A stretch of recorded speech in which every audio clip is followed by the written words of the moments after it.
Hello guys, welcome back to my channel, and today I want to first answer the question about the chapati or paratha, how you can eat it.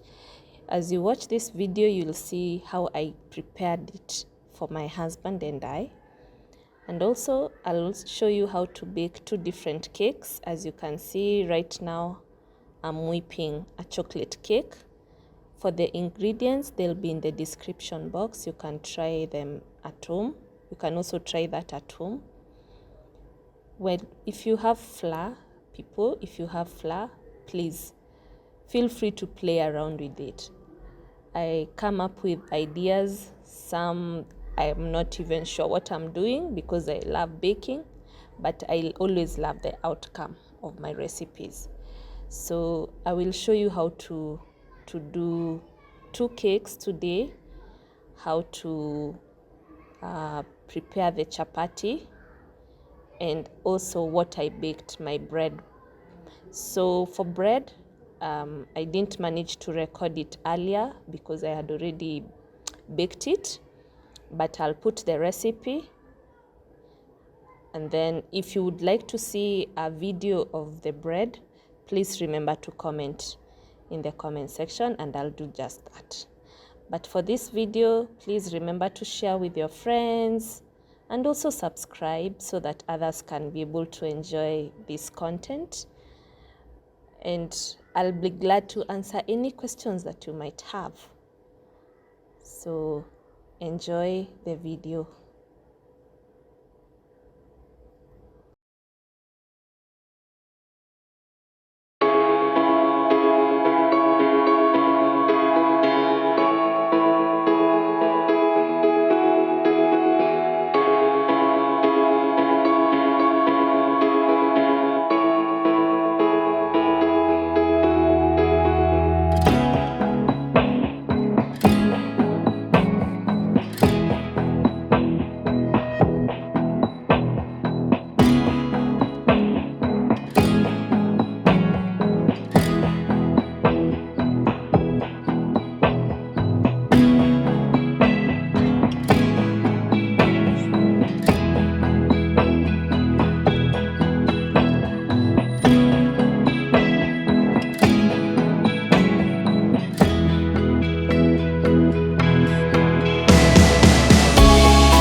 my next video, I will show you how I cleaned my kitchen after all this cooking and baking. I hope you liked it. Please remember to like, to subscribe, and also sharing with your friends. Bye for now.